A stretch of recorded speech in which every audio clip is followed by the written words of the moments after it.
நம் அரசியல்ல கடமை, கண்ணியம், கட்டுப்பாடோடு கண்டிப்பும் சுய ஒழுக்கமும் 100% சமரசமற்ற இருக்க வேண்டும் என தவேகா தலைவர் விஜய் தெரிவித்துள்ளார். இது தொடர்பான அவரது அறிக்கையில், என் நெஞ்சில் குடியிருக்கும் என் உயிரினும் மேலான தோழர் தோழியர் அனைவருக்கும் வணக்கம்.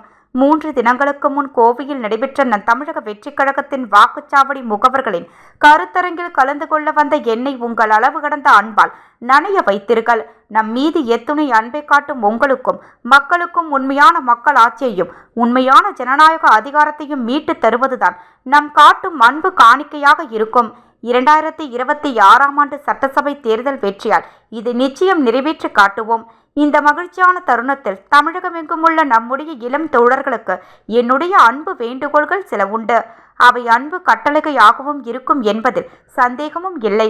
நம்முடைய இளைய தோழர்கள் நமது வாகனங்களை இருசக்கர வாகனங்களில் தலைக்கவசமின்றி வேகமாக பின்தொடர்வது, பாதுகாப்பு குழுவினரை மீறி வாகனத்தின் மீது ஏறுவது, குதிப்பது போன்ற செயல்களில் ஈடுபட்டது எனக்கு மிகவும் கவலையை அளித்தன.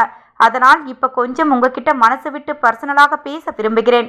எவ்வளவோ அன்போடு இருக்கிற நீங்கள் எனக்கு கிடைச்சதும் நான் என்ன தவம் செஞ்சேன்னு எனக்கு தெரியவில்லை.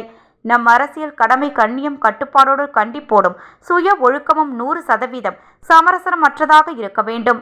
அதுதான் நம் அரசியலுக்கும் நல்லதுன்னு உங்களுக்கே தெரியும். இனி அடுத்தடுத்து நம்ம மக்களை சந்திக்கிற நிகழ்ச்சிகள் எல்லாம் இருக்கிறது.